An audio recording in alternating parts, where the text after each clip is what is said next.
2300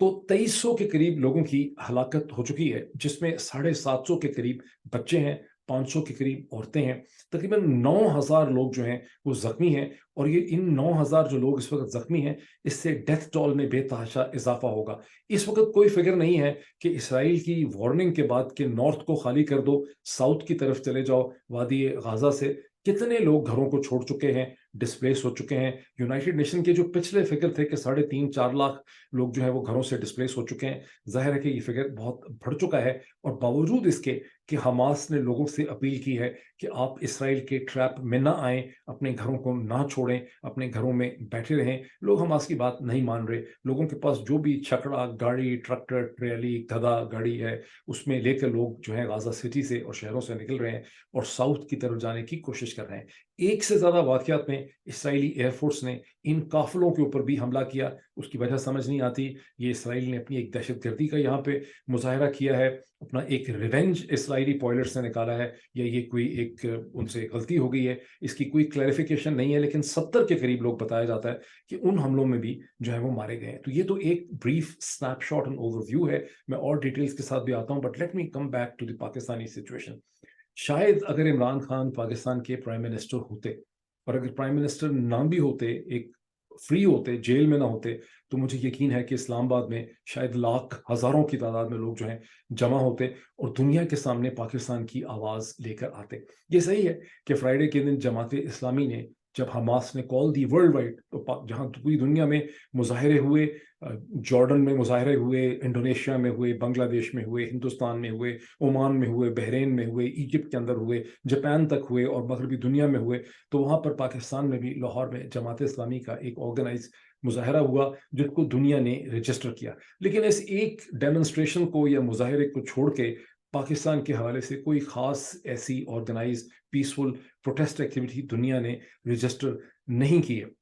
لیکن اس کو ایک سائڈ پہ، اگر عمران خان ہوتے اپوزیشن لیڈر تو مجھے جیل میں نہ ہوتے، مجھے یقین ہے کہ وہ ایک بہت بڑے کراؤڈ کو، بہت بڑے ریلی کو لیڈ کرتے، اور دنیا کو کچھ نہ کچھ تو ان کی آواز سے ایک امپیکٹ ہوتا کہ پاکستانی لوگوں کی بھی غازہ کی صورتحال کے اوپر ایک پوزیشن ہے۔ لیکن میں اس قسم کی پوزیشن کی بات نہیں کر رہا جو صرف ایک میننگ لیس غصے میں یا نفرت کے اندر جو احتجاج مبنی ہوتا ہے۔ میں آ رہا ہوں پرو ایکٹیو چیزوں کی طرف۔ اب دیکھیں، پاکستان کی جو موجودہ حکومت ہے، جو پاکستان کا فورن آفس ہے، جو پاکستان کے فورن منسٹر ہیں، اور پاکستان کے کی پولیٹیکل لیڈرز ہیں، ان کا اگر آپ اب تک کا رد عمل، ایک ہفتہ ہو گیا ہے 7 اکتوبر سے اب تک کی صورتحال کو، آپ دیکھتے ہیں کہ پاکستان کے فورن آفس نے ایک دو دفعہ اس کے حوالے سے کوئی ٹویٹ یا اسٹیٹمنٹ دی ہے، اور وہ پرانی گھسی پٹی اسٹیٹمنٹ ہے کہ ہم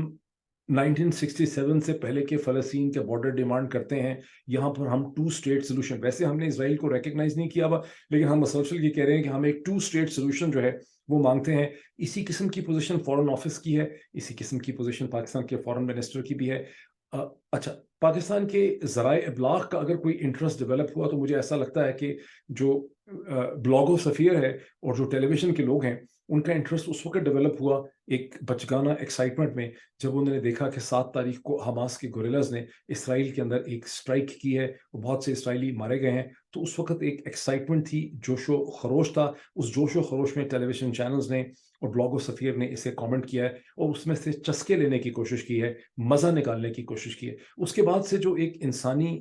کیفیت پیدا ہوئی ہے، جو ایک ہیومن کنڈیشن وہاں پہ پیدا ہوئی ہے، اس میں بالکل فوری طور پہ پاکستان کے ذرائع ابلاغ، بلاگو سفیر ڈسکنیکٹ ہو گئے۔ ان کا تمام تر فوکس جو ہے وہ اپنے اندرونی ایشوز کے اوپر ہے۔ ان کو پتہ بھی نہیں، ایسا لگتا اگر آپ پاکستانی ٹیلی ویژن چینلز کو دیکھیں، اور کوئی بھی ڈیپر انڈرسٹینڈنگ کہ کس قسم کی ٹریجڈی انفولڈ کر رہی ہے، اس کا مشرق وسطیٰ کے اوپر، پوری دنیا کے اوپر، گلوبل آرڈر کے اوپر کیا اس کے اثرات مرتب ہوں گے، اس کی کوئی کوگنیزنس، کوئی اویئرنیس جو ہے آپ کو نظر نہیں آتی۔ گزشتہ 2-3 دن میں تو پاکستان کی جو اشرافیہ ہیں، جو پاکستان کی ذرائع ابلاغ ہیں، جو پاکستان کی اوپینین میکر ہیں، ان کی تمام تر جو انٹرسٹ اور توجہ ہے وہ غالباً ہندوستان پاکستان کے درمیان ایک کرکٹ میچ کے اوپر مرکوز رہی۔ تھوڑا سا آگے چلتے ہیں۔ پاکستان کے ریسنٹلی فارغ ہونے والے فورن منسٹر، جو ریسنٹلی پاکستان کے فورن منسٹر تھے، جناب بلاول زرداری بھٹو صاحب نے ان 7 دنوں میں 2 دفعہ چھوٹے چھوٹے ٹویٹ کیے ہیں، اور وہ ٹویٹ کر کے انہوں نے سمجھا کہ ان کی ذمہ داری جو ہے وہ پوری ہو گئی ہے۔